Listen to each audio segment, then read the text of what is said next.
पुण्याजवळ कोंडवं नावाचं गाव आहे, आत्ताच नव्हे पूर्वीच. त्या गावाला पाण्याची टंचाई होती.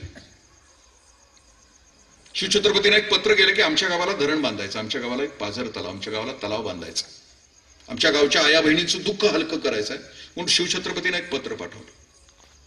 राजाने निर्णय घेतला की जायचं आपल्याला आणि इथं धरण बांधायचं आहे. म्हणून शिवछत्रपती दुपारच्या वेळेला कोंडवं गाव आहे त्याच्या शिवारामध्ये आपले इंजिनियर घेऊन पोहोचले. एक्झिक्युटिव्ह इंजिनियर, चीफ इंजिनियर जे कोणी असतील ते घेऊन, तांत्रिक अधिकाऱ्यांचा वर्ग घेऊन तिथं पोहोचले. दुपारची वेळ होती. कोंडवं गावचं तिथंच एक 18 वर्षाचं येसबा कामते नावाचं पोरग त्या माळावर म्हसरं राखत होत. जसा राजा आल्याला बघितलं तसं याला लय इतका आनंद आहे, माझा राजा आला, माझ्या गावात माझा राजा आला.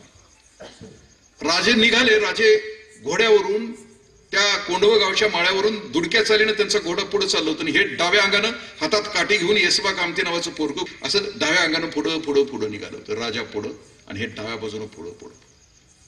राजांचं लक्ष होतं त्याच्याकडे. राजे खाली उतरले. इंजिनियरना सांगितलं की आपल्याला कोंडवे गावची पाण्याची समस्या संपवायची, इथं धरण बांधायचं, इथं तलाव बांधायचं, साईट बघून या. इंजिनियर उतरले. त्या डोंगरामध्ये गेले की कुठं धरण बांधता येईल, पाणी कुठं साठेल, कमी खर्च कुठे येईल, मातीचा बंधारा कुठं टाकता येईल. इंजिनियर गेले आणि तासाभरानंतर आले. तोपर्यंत राजे तिथंच उभा राहून शोधत होते की आणखीन कुठं धरण बांधता येईल. महाराजांनी मागं बघितलं. येसबा कामते काठीवर हनुवटी ठेवून राजांच्याकडे कौतुकानं बघ, माझा राजा कशाला आलाय, माझा राजा कशाला आलाय. लय आनंदून गेलो होतं ती पोर. एवढा मोठा माणूस माझ्या गावात आलाय, केवढा आनंद झाला होता त्याला. इंजिनियर आले. त्यांनी कागद ठेवला राजांच्या समोर. त्यांनी सांगितलं की महाराज इथं धरण बांधूया. महाराजांनी तोपर्यंत त्यांच्या नजरेतून जागा शोधून ठेवली होती. महाराजांनी त्या इंजिनियरला विचारलं की इथं धरण ठेवलं तर, इथं धरण बांधलं तर कसं होईल. महाराजांनी जी जागा शोधली होती असे 2 डोंगर होते, म्हणजे मध्ये निमुळता भाग होता. त्या निमुळत्या भागामध्ये जर धरण बांधलं तर पाण्याचा साठा होणार होता, खर्च कमी येणार होता. इंजिनियर म्हटले की महाराज तुम्ही शोधलेली जागा आहे ती खूप उत्कृष्ट आहे, त्याच्यामध्ये धरण बांधता येईल, पण अडचण आहे. इंजिनियरना विचारलं महाराजांनी काय अडचण आहे.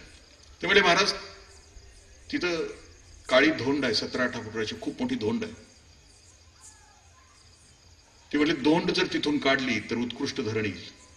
महाराजांनी विचारलं धोंड बाजूला काढली तर धरण बांधता येईल. हो बांधता येईल. महाराजांनी मागं वळून बघितलं. येसबा कामते तिथंच उभं होतं. महाराजांनी त्याला हाक मारली, येसबा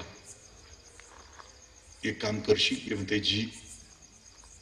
येसबा त्या 2 डोंगराच्या मध्ये 17-18 फुटाची धोंड आहे, काढशील. धोंड बाजूला निघाली की तिथं धरण बांधू आपण, पाणी साठल, तुझं शिवार फुलल, काढशील. ते म्हणते जी.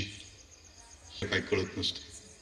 त्याच्या डोळ्यात साठलेलं असतं पाणी. राजानं काम सांगावं, माझा गौरव करावा, ह्याच्यासारखं दुसरी गोष्ट त्याच्या आयुष्यात कुठली होती. प्रत्यक्ष राजा, स्वराज्याचा अधिपती मला काम सांगतोय, येसबा एक काम करशील. शिवछत्रपतींची काम सांगण्याची पद्धत कशी होती, एक काम करशील.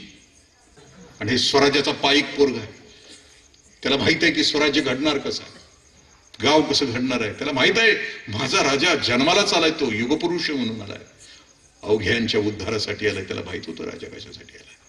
आणि म्हणून तो म्हणतो जी महाराज. महाराज त्याला म्हणते येसबा 15 दिवसानं माघारी येत आहे, धोंड तिथं असता कामा नये. ते म्हणते जी. राजे निघून जातात पुण्याच्या दिशेला. धुळीचे लोट ही डोळं पुसते, पुढे बघते. 17-18 फुटाची धोंड त्याच्या ध्यानात येते, नाही जमणार. येसबा कामते दुसऱ्या दिवशी सकाळी उठला. पहार, टिकाव, खोरं, छिन्नी, हातोडा घेतला. त्या काळ्या पत्थराशी झुंजत राहिला. रात्र दिवस येसबा झुंजला.